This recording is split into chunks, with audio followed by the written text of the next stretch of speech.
welcome to Wtninformer. I am Desiree Mago. Time to take a look at what's making the news.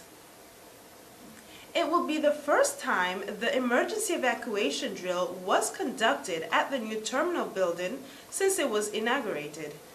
The drill, which was coordinated by the Operations and Fire Department, will affect the entire PJIA community, including the almost 300 staff of the airport.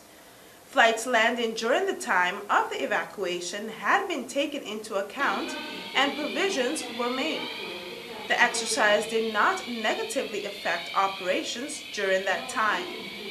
PJIAE Managing Director Regina La Vega spoke to Wtninformer reporters on Tuesday after the drill. Okay, it was a fire drill, and we were able to get everybody out, so more than 800 people out in 4 minutes, so it was a successful drill. We had some little hiccups here and there that we know we need to work on, so we're going to get together and review and reevaluate everything and make sure that the next one is even better. So in the event of a real emergency, we can evacuate as quickly as possible. When was the last time a drill like this was held? This is the first drill that we had in this terminal building. Fire department and police officials rushed to Burger King Cold Bay on Tuesday morning when a fryer at the fast food restaurant caught on fire, according to owner Richard Gibson. On Monday, a daylight robbery took place on the L.B. Scott Road. The police spokesman Ricardo Henson was at the scene and collected more information about the all-related incidents. Police spokesman Ricardo Henson with Tuesday's police report. On Monday, November 21st, at approximately 9:50 p.m., several police patrols were directed to a Mickey Bar and Restaurant on the L.B. Scott Road to investigate an armed robbery which occurred shortly before. On the scene, the manager of that establishment, with the initials ZM, stated that two masked men who were armed, each with a handgun, stormed into the business. They threatened to use their weapons if no cooperation was given. The robbers then robbed the establishment of approximately $200. And during the robbery, a client with the initials TM was ill-treated by one of the robbers, and he had to be taken to the St. Martin Medical Center for treatment. And while fleeing the scene, a gun belonging to one of the robbers fell on the floor. The robber did not stop to pick up his gun and fled the scene, leaving his gun behind. This gun was confiscated for further investigation, and of course, the Special Robbery Unit is in charge of this case.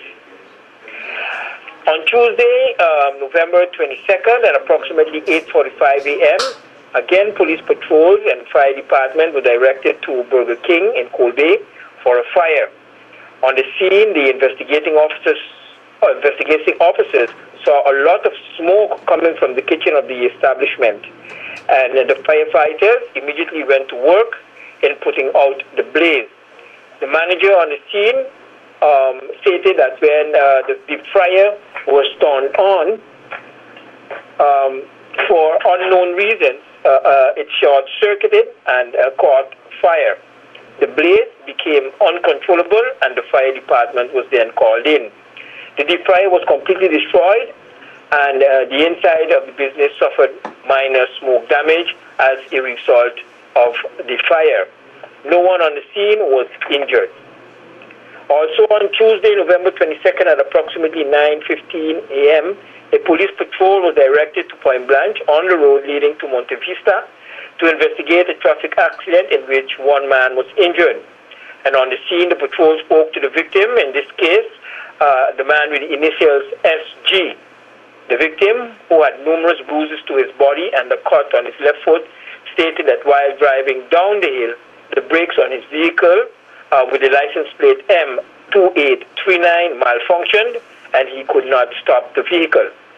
And seeing how serious the situation became, and he had lost control of the vehicle, he jumped out. The vehicle, which had gained quite some speed, hit the side of the hill and overturned several times. The vehicle then came to a stop on the cliff of the Point Blanche Hill, overlooking Point Blanche area. The victim was treated on the scene by the paramedics and then taken to the St. Martin Medical Center for further treatment. The vehicle in question had suffered or was severely damaged and had to be removed by a towing truck. No one else on the scene was injured in this case. Stop the youth violence. What are the young people of today thinking? Those were the thoughts surrounding the first youth panel discussion hosted by the Voices of Our Children Foundation on Saturday at the Culture Center on the back street. There was a panel of experts in their field that deal with youngsters on a daily basis. Minister of Education Rhoda Arundel was amongst the panelists. The question put to her by a youngster was, why do young people join a gang? The minister's response. People just join gangs to want to belong. The question is, how do you define gang? Because when I speak to the professionals like Dr. Judith Arndell, etc., they tell me that what we see in St. Martin is an imitation of the whole gang lifestyle, for example. Okay, so, and I think what is important that comes up, because the whole gang culture, and particularly in the US, if you live in a city where there were gangs, like where I went to school, you'll see the gang culture has a whole different makeup than what we see on St. Martin. But what happens in our particular situation, our kids have a tendency to try to mimic what they see on television. And the sad thing about mimicking things that we see happening abroad, we select the things that appeal to us, but we don't understand the entire gang culture. And I think that is very, very important, because in the gang culture in New York or Los Angeles, for example, you know, some of these kids really, like for what Teacher Maynard said, they go there to want to belong, but these people really take care of them. They school them, they train them, what you see in St. Martin, for example, the so-called gangs, the minute the popo picks you up, you know, all loyalty disappears, every man on your own, you fend it for yourself, etc. And you know that's the reality. We say there's no loyalty among thieves, but there's a different kind of mentality that is absolutely necessary for the gang to survive the way it survives. And places like the US, for example, that it goes beyond the streets, it goes into the prisons, it goes very, very deep. And what I would like to guard against in St. Martin, you know, there's a very famous book called Mimic Men, and I urge every young person, if you can get an opportunity, read it, Mimic Men. We have to be careful not to mimic everything we see outside and try to take it on in St. Martin. Not everything that we see outside is good for us as a community. 50 years and counting. Winair ended their 50-year anniversary on Sunday at the Sinesta Maho Resort. The struggling airline has worked hard to get where it is today, was the sentiment behind organizing this year's anniversary celebration. Deputy Prime Minister Theo Heiliger at the gala dinner on Sunday.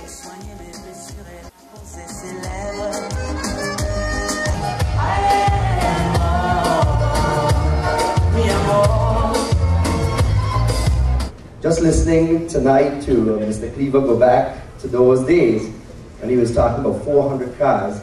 We have 4,000 cars moving between the hours of 8 and 12 every morning on the airport road. So it tells you about the changes that man has gone through. We have over 15,000 people that have to tie their shoes every day as well. So there we go. But ladies and gentlemen, a pleasant good evening, and I want to first of all congratulate Winair on their 50th anniversary. I always like to go back in time a little bit, and I can remember speaking to my great uncle, Uncle Chester, and in his house, and he was always talking about how profitable Winair was, and one of the most profitable companies on the island. And I can assure you that I think that is something that we need to strive for and get back to those glory days. And I can assure you that as the new now shareholder of Winair as well, that as the government of St. Martin, we will continue to strive to make sure that our airline, it continues to hire a lot of local people. And when I see the pictures that have been going on there tonight, and looking at many of the pilots, the only thing I asked was maybe just a little fan inside Winair. That's all I really asked for. That's all, please, just a little fan. But I want to again stress that government will be there for Winair to make sure that we continue to move on in these turbulent times. You've seen many changes in the airline industry, and we need to make sure that we make the necessary changes to make sure that we continue to be a profitable airline and assure you that the services that Win Air provides to the Princess Juliana International Airport continues to be the best and second to none. With that, my congratulations, and let me see my age now, so I look forward to being able here on the 100th anniversary of Win Air. Thank you very much. Dr. Electric, back to you.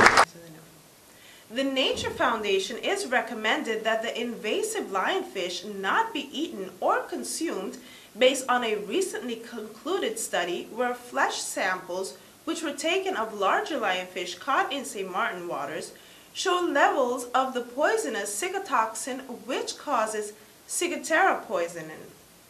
Ciguatera poisoning is caused by naturally occurring toxins called ciguatoxins, which are produced by microscopic plants, Gamberiscus toxicus, that lives on seaweed and other surfaces within coral reef communities. When fish eat seaweed or algae, they consume the organisms and the ciguatoxins build up in the fish's flesh.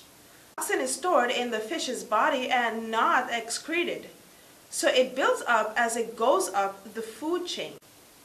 The lionfish is an invasive species which was introduced into the Caribbean through the aquarium trade.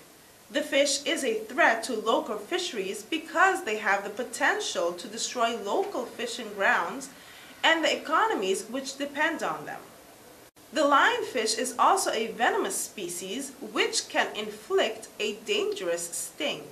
Therefore, the Nature Foundation requests that if a lionfish is spotted, to please contact the Foundation at 544-4267 or via email at themanager@naturefoundationsxm.org. First artist for the 32nd St. Martin Henneken Regatta has now been announced. Shadow Man will be one of the featured St. Martin artists responsible for creating the great party atmosphere during the largest regatta in the Caribbean. St. Martin music sensation Addison Shadowman Richardson is probably best known in the region for his sizzling hit White Line, which has been heating up the airwaves on TV's Tempo and which make you want to get up and gyrate to its lyrical beat. Roll to the drum man, wind to the bass line. Cock back your body, make it look like an incline. I want to see your fashion designer low rider. Girl, you well out of order. Tell them you don't need no teacher. Soca was planted inside of your liver. It comes naturally like your beautiful face and your figure.